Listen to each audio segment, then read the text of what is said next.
Before we continue, I've been personally funding the Finding Genius podcast for 4.5 years now, which has led to 2,700 plus interviews of clinicians, researchers, scientists, CEOs, and other amazing people who are working to advance science and improve our lives and our world. Even though this podcast gets 100,000 plus downloads a month, we need your help to reach hundreds of thousands more worldwide. Please visit findinggeniuspodcast.com and click on Support Us. We have 3 levels of membership from $10 to $49 a month, including perks such as the ability to see ahead in our interview calendar and ask questions of upcoming guests, transcripts of podcasts you're interested in, the ability to request specific topics or guests, and more. Visit findinggeniuspodcast.com and click Support Us today. Now back to the show. Before we get started, I have a quick favor. I've been self-funding the Finding Genius podcast for 5 years now. I've done over 3,000 episodes. And as you can see on YouTube, we're up over 1 million views on the channel, which is fantastic. The next thing I really want to push on is to get up to 10,000 subscribers, because once we do, we'll be able to put a donate button and we'll be able to solicit donations to help keep the podcast running and to also get the Finding Genius Foundation moving along. We have a big project studying anxiety, depression, and PTSD, and working on a product to help people overcome these problems, because I've seen them explode recently after the last 2 years of the whole virus situation. So if you would, please subscribe to the podcast. That would help us tremendously. Give us a thumbs up and check in the description for Buy Me a Coffee. It's about $5. If you could buy me a coffee, I'd really appreciate it. It would help keep the channel going, and I love coffee. Thank you. Forget frequently asked questions, common sense, common knowledge, or Google. How about advice from a real genius? 95% of people in any profession are good enough to be qualified and licensed. 5% go above and beyond. They become very good at what they do, but only 0.1% are real geniuses. Richard Jacobs has made it his life's mission to find them for you. He hunts down and interviews geniuses in every field: sleep science, cancer, stem cells, ketogenic diets, and more. Here come the geniuses. This is the Finding Genius Podcast with Richard Jacobs.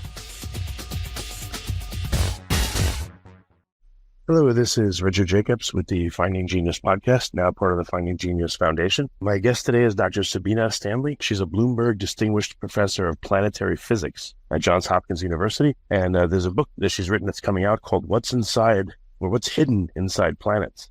Sounds like a really interesting topic. So, Sabine, welcome. Thank you for coming. Thank you so much. I'm excited to be here. Yeah, tell me a bit about your background, and then let's talk about your book and your current projects. Sure. So I'm a planetary scientist at Johns Hopkins University. I like to study what goes on deep inside planets, especially how they create their magnetic fields. I grew up in northern Ontario in Canada. I actually grew up in an impact crater, which is kind of interesting. It's a town called Sudbury, Ontario, Canada. And the impact crater essentially was created about 1.8 billion years ago when a giant meteor hit the surface of the planet, creating a huge hole that got filled with molten material from the interior.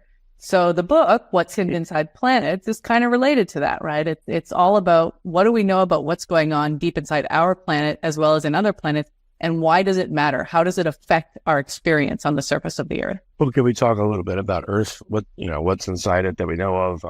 If you could assign a percentage, like what's known about the interior of Earth, like a tiny percentage or a significant amount, and then we'll get into it. Yeah, so it's interesting, right? So Earth is one of what we would call the rocky or terrestrial planets in our solar system. So mostly made of rocks, things like magnesium silicates, and a good amount of iron, which in Earth is actually sequestered deep inside the planet in the iron core. The same thing is true for the other terrestrial planets like Mercury, Venus, Mars. Our moon is like that as well. So the problem, though, is that it's really hard to study the inside of rocky planets in particular. The deepest we've ever sort of drilled inside Earth is about 6 miles, right? And the actual radius of the Earth is almost 2,000 miles. So you can think of it as we've basically just like barely scratched the surface when it comes to studying or getting evidence of the interior of the Earth. Luckily, there are all sorts of indirect ways that we can use to study the interior of the Earth. It usually involves being a little sneaky, kind of figuring out how the interior of the Earth is sending its secrets to the surface. And it's a little bit like how doctors kind of work to figure out what's going on in the human body without kind of cutting you open and everything. What about sampling volcanic eruptions and the magma and stuff, or deep sea vents? That might be like a biopsy, essentially, of the Earth. So that's a great point. So volcanic eruptions, when they bring magma to the surface of the Earth, some of that magma comes from very near, just underneath the surface. Some of it that's traveled all the way from the bottom of the mantle of the Earth, the rocky part of the Earth, and has come up. But once it comes up to the surface, it's depressurized, it's changed temperature. So the materials are actually quite different when they get to the surface from what they're like deep in the interior of the planet. So that's the struggle. How do we study what goes on when you're 1,000 miles down and your temperatures are thousands of degrees and your pressures are millions of atmospheres? But I mean, if some of it was liquid and it remains liquid, and maybe you get a sample that's not exposed to air, would it still not be somewhat close to what it was? So I'm so glad you just asked that. So here is a common misunderstanding of the deep interior of the Earth. The rocks in the mantle of the Earth, if you go down 2,000 miles below the surface of the Earth, the rocks are solid. Even though when we have magma coming up at the surface, it's liquid, that's actually because rock, when it gets near the surface, depressurizes so quickly that it expands and becomes liquid. So all of the rock inside the deep interior of the Earth is all solid. Now that's different when you get into the iron core, but for the sort of mantle layer, all solid. So it's like a superheated rock, but because of the pressure, it's solid instead of liquid. Exactly. So we can't even kind of take the rocks and make them behave like they do in the deep interior here at the surface. Well, wouldn't it be kind of like glass? It's a solid, but it glows like incredibly slowly because of the high pressures and temperatures. So you're absolutely right that the rocks inside the Earth glow, and that's through a process called mantle convection, and it's responsible for everything from plate tectonics, which creates earthquakes and volcanoes near the surface of the Earth. It's also responsible for the removal of heat from the deep interior of the Earth, which allows us to have a magnetic field generated in the core. But it's all moving around. But rocks they're not glass in the interior of the planet. What we end up learning when we're dealing with sort of materials is that they have different phases. And we're used to phases like solid, liquid, gas, but there are actually a whole lot more phases that materials can have. And it's all about what crystal structures the minerals in the rocks have. And so there are all sorts of different phases of minerals deep inside the planet. What kind of phases? That's interesting. I've never heard of, I've heard of gas, liquid, plasma, but what does it look like? So here's the great thing, right? When you have a rock, rocks are made of minerals, and minerals are sort of complicated combinations of molecules. And when you take a molecule, let's take as an example, water, H2O, right? If you take water and you have it liquid on the surface or of the Earth, right? You have sort of a typical understanding of what the molecules are doing. But if you take water and you squeeze it really hard,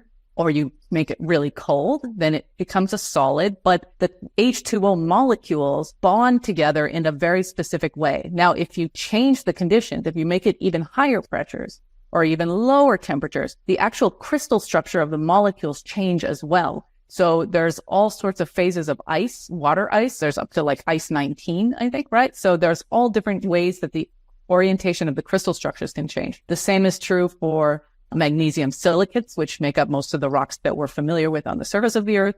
Their crystal structure inherently changes as they get under higher pressures and temperatures. So things maybe like van der Waals forces may be radically increased, or hydrogen bonding occurs, or, all different, different kinds of chemistries, right? Yeah, exactly. It's all about a mineral wanting to be in its lowest energy state given its surrounding environment. So how do we know what's going on 2,000 miles below the surface? So I don't know if we're using ground penetrating radar, what kinds of spectroscopy or measurements can we do? Yeah, we do all sorts of different things. And the idea is you use whatever measurement you can and you try and develop a picture. You build a picture from all these different methods. So I'll talk about a few. First of all, seismology has been really important for Earth. We have earthquakes. They create waves that go throughout the planet of the Earth. And the speed of the waves is completely dependent on the material properties so the density of the material and other properties. So we can actually analyze what times these earthquake waves hit different parts of the Earth to determine what the material that it traveled through was like. So that's one way. Another way is to use gravity. So we're all used to, if we're doing sort of remembering back to our physics classes and you're doing your problem sets with gravity, you're probably using a value of gravity of like 9.8 meters per second squared or something like that. Right. But the reality is that gravity changes everywhere you walk on the Earth. And there are slight variations in gravity. We're talking about very, very tiny bits of a percent of gravity every time you walk around. And it's all about the density, the mass that's right below your feet. So we can look at differences in the gravity as you walk around the surface of the Earth to figure out the differences in the masses below you. And that tells you something about what Earth is composed of as well. The last method is my favorite method that I'll talk about is magnetic field. So we have this beautiful magnetic field that surrounds us here on Earth. It shields us from horrible cosmic rays and solar wind particles that are really high energy, cause radiation damage. But this magnetic shield that we have is generated deep inside the planet in the Earth's core. So we can watch how the magnetic field around us changes and use that to infer what's going on deep inside the Earth in the iron core. How do you know things such as the rocks are rocks instead of being liquid? How can you tell that? Great question.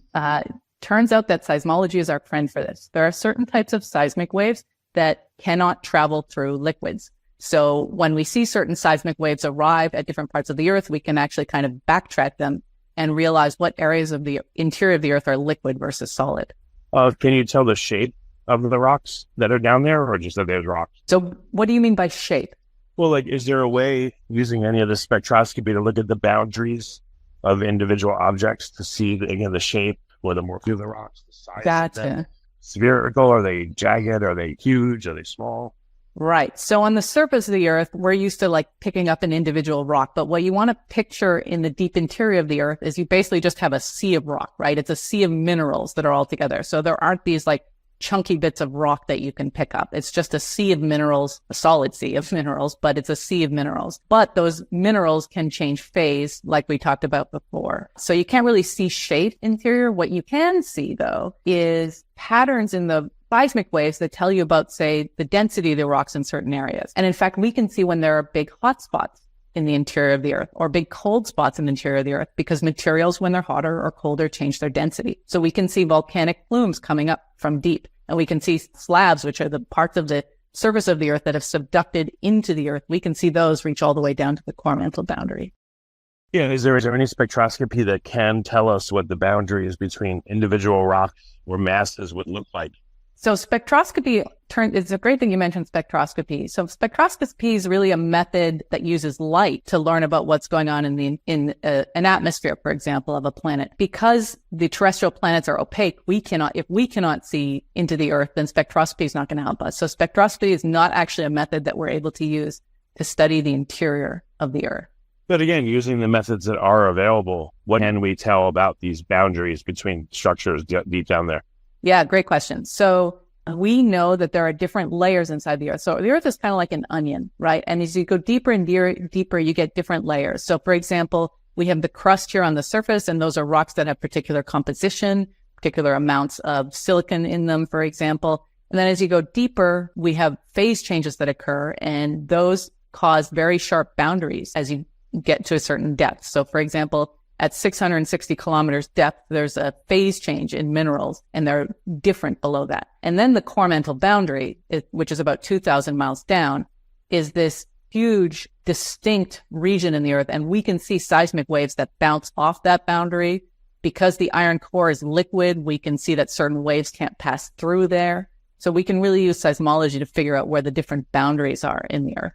Oh, so we can see what the boundaries are, but we can't look within a given layer to see, again, like what the boundaries of different rocks would be. Don't think of it as individual rocks kind of all stuck together. Think of it as a sea of rock. It's like one entire layer of rock. But I would guess different mineral concentrations would constitute gradients within it that would move and convect. And do we have any idea what that looked like? Is it just like an ultra slow moving fluid that has currents within it of mineral concentration? So we think mostly it's fairly well mixed for a lot of stuff, right? So you have a certain amount of magnesium silicates, you might have magnesium oxides, iron oxides, but it's all sort of mixed. And we can't really see individual boundaries between those with these methods. It's more that we can tell from the density how much of each of those are down there. And sometimes you can a little bit from the composition, but it's mostly that we're seeing these phase changes. We're seeing when perovskite, for example, which is a magnesium silicate, changes from one crystal structure to another. Well, I know it's not even, I know, it's funny, we literally are scratching the surface of the earth. That's all we can do. It's just so deep, but, even the really deep boreholes, could they be used for anything?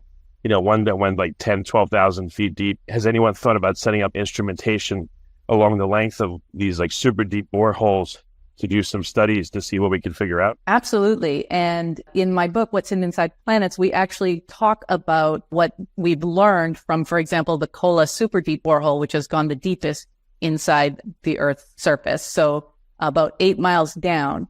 So you can learn about things. You can learn about what the temperature is like as you go down, and that tells you a little bit about what the temperature structure will be like deeper in the planet as well. We can learn about some of the phase changes that happen in the crustal part of the Earth, the outermost layer of the Earth. We've really studied that. We haven't yet gotten to the mantle. We can't dig down to that next layer. So that's really been the challenge, but those are very useful. There's another related way that we can kind of learn about the deep interior, and that's that once in a while, we're very fortunate that diamonds come to the surface of the Earth from deep inside. And diamonds are kind of cool, not just because we like them in jewelry or because they're really great in actually scientific instruments, but diamonds sometimes have impurities in them. So little bits of liquid or other mineral that's stuck in the side of them. And because it's stuck inside of them and diamonds are so hard, when they get to the surface, the material doesn't decompress that's inside them. And so we can also learn a little bit about what the materials are like deep inside the Earth by seeing these inclusions, these things that are stuck in the middle of diamonds when they come to the surface. So what are some things that have been observed and inferred?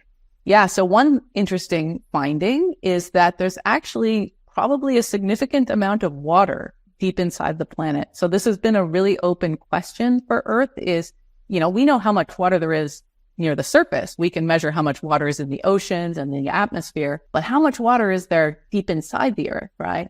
And it's really hard to tell that. But when we have some of these diamonds that come up, we have found diamonds that we know come from fairly deep inside the Earth into the mantle that actually have water in them. And we can use that to kind of infer how much water is inside the Earth. Now, the reason that's important is because the Earth constantly recycles itself through plate tectonic. So when we have volcanic eruptions bringing material from the interior to the surface, it actually brings up volatiles like water. And we think, in fact, this is how we got a lot of the water onto the surface, right? So it's really important to understand how much water is deep inside the planet, because eventually that water gets to the surface. Interesting. I was thinking, what if to get a leg up on things, what if we went to like the Marianas Trench and then did some horizontal drilling? I guess to do vertical drilling from there would be tough. Then I thought, wait a minute, what about like Mount Everest or a super tall mountain? If you did horizontal drilling near the base and you got to the heart of the mountain, essentially you might be able to like quote unquote cheat and recreate the pressure conditions and maybe the temperature conditions at the center of a mountain. But let's say it's like, I don't know, 30,000 feet high. Would that be able to tell you anything if you drilled in sideways to observe? So I like the way you think. So not with Mount Everest so much, but it turns out that there are a few places on the Earth where, because of plate tectonics, some bits of mantle, that next layer deep inside the Earth, have actually come up to the surface of the Earth. And so we can study that too. The problem with that is, once again, as soon as those mantle minerals come up to the surface of the Earth, they depressurize and they become different, what they would naturally be kind of on the surface of the Earth. So we're still missing that ability to study sort of the mantle in its natural environment, right? It's sort of like studying nature in its natural environment, animals in their natural environment. We can't, once something comes to the surface of the Earth, it's really hard to study what it would be like in the deep interior. I don't know if we can we do a lab experiment where we create incredibly high pressures and temperatures and then slowly or quickly depressurize or cool it down? Yeah, this is one of my favorite things to talk about. So there are some amazing work going on with experiments nowadays to try and do this. There are a couple of challenges. So first of all, one thing we can do is we can actually take a mineral and put it in kind of an anvil press, where you squeeze it between two diamonds and you just squeeze it really, really hard. And very recently, technology has allowed us to do experiments at pressures that are pretty close to what they are deep inside the Earth. The problem is we can't do that and get the temperature the same as well. On the other side of it, we can use these giant laser-based experiments that happen at big collider facilities in the US and elsewhere to shock materials. And when you shock materials, you can shock them to really high temperatures. but they turn out to be too high temperatures for what we need deep inside a planet. So it's really hard to get the conditions just right in experiments, but people are working on it, and I think we're making really great progress there. Well, what if you had material between an anvil and then you came in laterally with laser light? You'd get compression in one dimension. The laser light would be perpendicular to it, but could that combo do it? So there are experiments that do that use a combination of the sort of what we call the dynamic anvil static experiments and then shine lasers on them to heat them up. But again, they're not yet able to get to those conditions that we need in order to study them. Well, how far away are they? Like, what are the conditions? How many atmospheres and what temperature and what are we getting to? Just to a number comparison on both. Yeah, the pressures we're getting to are, so I'll quote some numbers, like close to millions of atmospheres. At the core mantle boundary, for example, of the Earth, the pressure, I can give it to you in gigapascals, is about 130 gigapascals. We can now reach those in diamond anvil presses. So that works. A bit of a challenge with that, though, is that if you want to do this, you have to take diamond and squeeze a material between the tips of diamond. Now, the tips of diamonds are kind of small. And so the material you're squeezing also has to be kind of small. So you have a very, very tiny sample, microns, and you put it in there and you squeeze it. And there's only so much you can learn about the material when you only have that little of it there. So that's one of the challenges. But the laser heating of those samples, that is work that is ongoing. People are working on that. It's just a really challenging technical setup. Well, what about a more flat anvil with like a diamond, chemical vapor deposition deposited layer? Like a diamond sandwich, but flatter, would that work? Let's say it's even 1 inch square. Is that possible? Yeah. And so when you're trying to think about how materials experience pressure in the deep interior, they experience what we would consider like a homogeneous or isotropic pressure. The pressure is the same in all directions.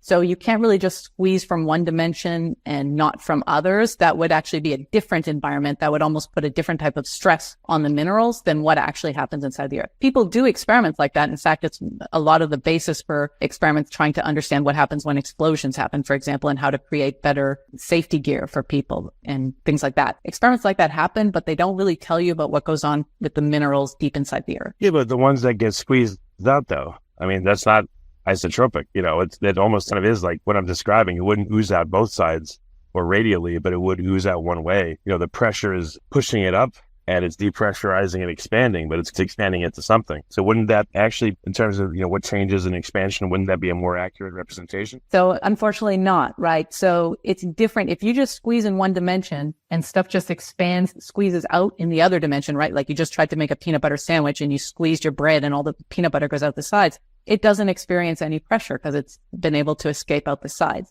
So in order to really take a mineral and say, how do we squeeze this on all sides so we're really forcing it into a smaller volume, you have to squeeze from all sides so that nothing can leak out. Well, again, couldn't you have diamond above, diamond below, and then maybe the sides are diamond, but at some point when the pressure gets great enough, those sides cave, give way. So now you do get maybe up to a certain pressure and then it blows and now it flows out the sides, and maybe that would recreate it, the sudden change like that. Yeah, unfortunately, experiments like that aren't going to be able to do what I think you're trying to get them to do with that, but I should put you in contact with some of my experimental friends. I think they'd love to hear your ideas. I'm trying. Yeah. From the armchair trying to figure it out. But okay. So what about other planets? How do you even know what's in them? Them being, so many miles away, far away. Yeah. So it turns out that a lot of the methods that we use on Earth, we can also use on other planets. Sometimes we can do it with spacecraft in orbit. So we've orbited Mars, we've orbited the Moon, we've orbited Mercury and Venus, and with all of them, we've been able to measure the gravity field of these bodies. We've also measured magnetic fields on these bodies. Those are some of the ways. Now, what we'd really like to do is have seismology on other planets. That's more challenging because you actually have to put a seismometer, an actual instrument, on the surface of the planetary body. And we've only now done that on Earth, on the Moon, and very recently, because of the Mars InSight mission, on Mars.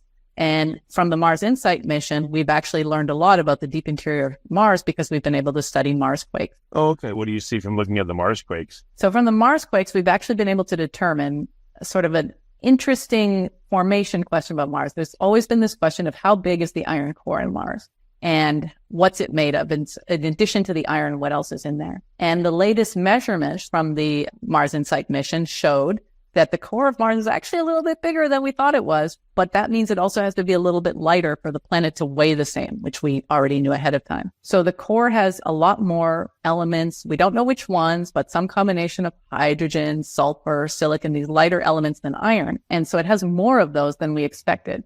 Now, the problem with that is that if you think about how planets form, we know that in the early solar system, there were a bunch of materials that coalesced into planets. And we don't think that there was enough of those materials that to go into the deep cores of planets like this. So it's a little bit interesting. Mars is kind of presenting us with a little bit of a conundrum right now. Another interesting finding that just got released about a month ago is that not only is there a molten iron core and a solid rocky mantle in Mars, but squeezed right in between them is actually a molten mantle layer.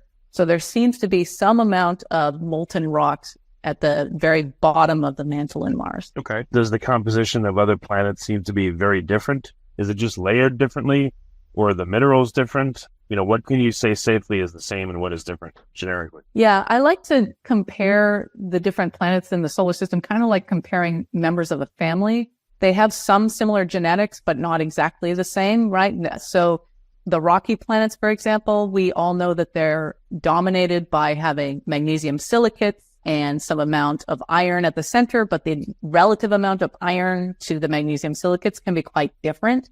Mercury has a huge iron core and very little rocky magnesium silicate layer above it, whereas Earth and Venus seem to have a similar amount. And Mars, too, seems to have a little bit more than Earth and Venus relative to the size of it, but not so different. The Moon, on the other hand, has very little iron in the interior and is mostly just a rocky planet with a very small core. Again, mineral composition, is it very different, or you can really only tell very, very generic type things? Like, I guess in the Moon, we've gotten samples back. Has that helped inform anything about, I guess they call it regolith, the surface? Does that tell you anything about the inside?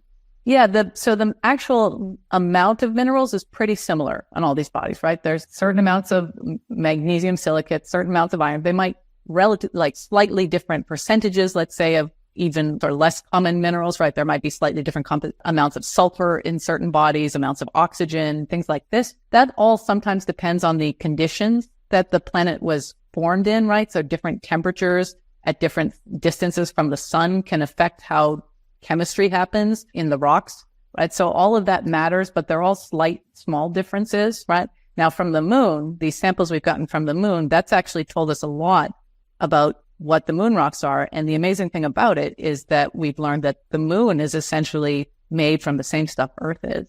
So this is really kind of makes sense when we think about how we think the Moon formed. We think proto body, something about the size of Mars slammed into Earth in its very early history and ripped off a bunch of the surface of the Earth as well as the proto body that hit it, sometimes called Theia. And that material formed a disk around Earth, which eventually coalesced into the Moon we have today. So the material in the Moon used to be material in the Earth. Interesting. What other planets do we have much or any knowledge about? Anything on the further out ones, Neptune or Jupiter, any of that? Yes. So we have sent missions to all four of the giant planets, Jupiter, Saturn, Uranus, and Neptune. And they've told us a lot about those planets. And right now, the Juno mission is at Jupiter studying its interior by doing gravity and magnetic measurements. And what we've learned about the giant planets that's really interesting is we thought initially that we understood how they layered on their inside. We thought there was probably going to be like a rocky core at the center and then a huge hydrogen gas layer surrounding it. And it turns out that it's not that straightforward. The rocks in the deep interior and the hydrogen seem to be mixed a lot more. And so people are now talking about what we call a fuzzy core. So there seems to be almost like a dilute immersion of the rocks and the hydrogen. And again, that's because the high pressures down there and the high temperatures change how materials interact with each other and behave. Any planets we've looked at that just are like a bewilderment, or they're really, really strange, at least from initial measurements? Personally, I think all the planets are strange, but that might be my own perspective. I think there are some really fascinating planetary bodies out there that we want to go learn a lot more about. One of them, my favorite to talk about, is Titan, which is a moon of Saturn. And Titan is really interesting because it has a very thick atmosphere like the Earth does. And it's a nitrogen-based atmosphere like the Earth has, right? And the surface of Titan, the pressure there is fairly similar to the surface pressure on Earth. It's about 1.5 Earth atmospheres on the surface of Titan. Now, what that means is that the conditions are just right on Titan for there to be liquids that flow on the surface. So Titan has seas, it has rivers, it has mountains as well. Now, the catch is those seas and rivers aren't made of water. They're made of hydrocarbons, things like ethane and methane. So it's a different liquid that flows on the surface of Titan. But we think there might be the right conditions on Titan for life, for example, to form. So the same sorts of ingredients that we think were important on Earth for life to form here, having complex molecules, having energy sources, having a solid surface for things to kind of do complex chemistry on, all of that is on Titan. So the Dragonfly mission, which is a NASA mission that's being built right now, is going to go to Titan and hopefully learn a lot about what goes on the surface of Titan. So of the other planets or moons or planetoids, the one that's most similar compositionally is the moon to Earth. Even that's not very similar. So the moon is fairly similar to the rocky layer of the Earth. The moon, because it doesn't have a core, if you just did like a bulk average composition, is not very similar because there's very little iron in the moon. Venus is probably the planet that's most similar to Earth in terms of composition and in terms of size, actually. So it's also fairly close in terms of distance from the sun, right? So Venus has actually kind of grown up in a similar environment as the Earth has, and it's had very, very similar materials that it's made of, which is really interesting because Venus doesn't look a lot like Earth, right? Venus is quite different. It's got a very thick, high-pressure carbon dioxide atmosphere. The temperatures at the surface are like 900 degrees. The planet rotates incredibly slowly.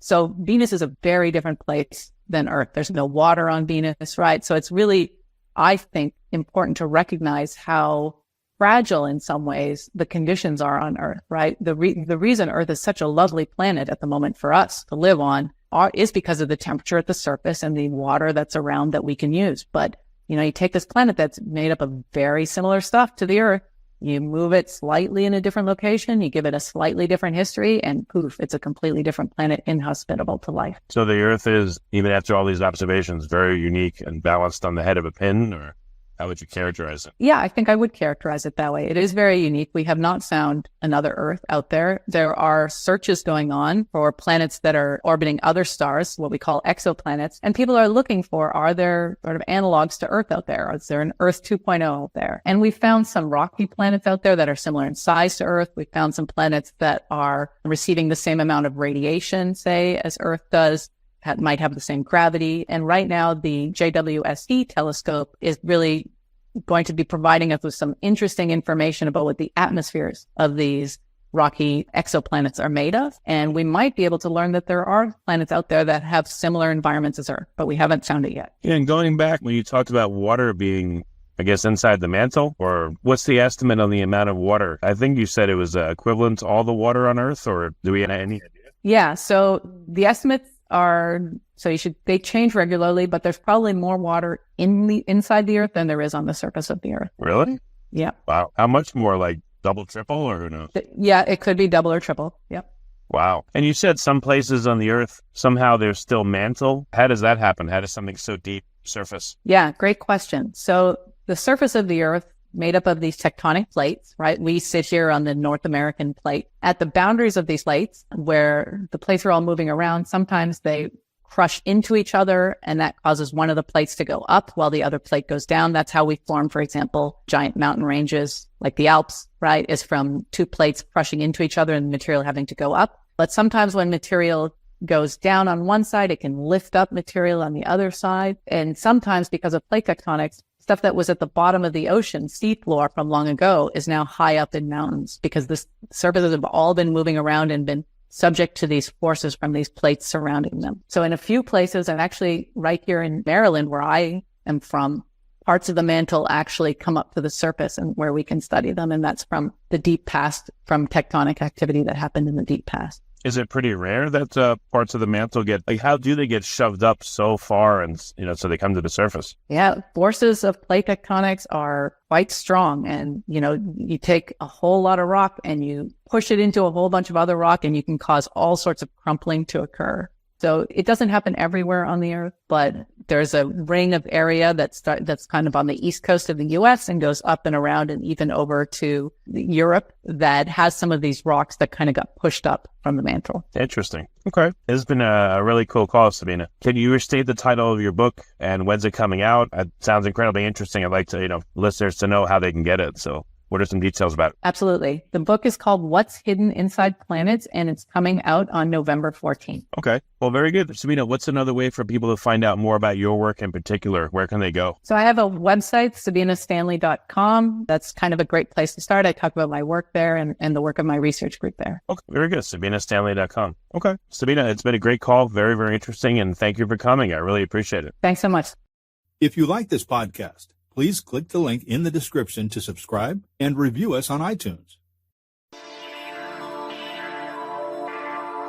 You've been listening to the Finding Genius podcast with Richard Jacobs. If you like what you hear, be sure to review and subscribe to the Finding Genius podcast on iTunes or wherever you listen to podcasts. And want to be smarter than everybody else? Become a premium member at findinggeniuspodcast.com. This podcast is for information only. No advice of any kind is being given. Any action you take or don't take as a result of listening is your sole responsibility.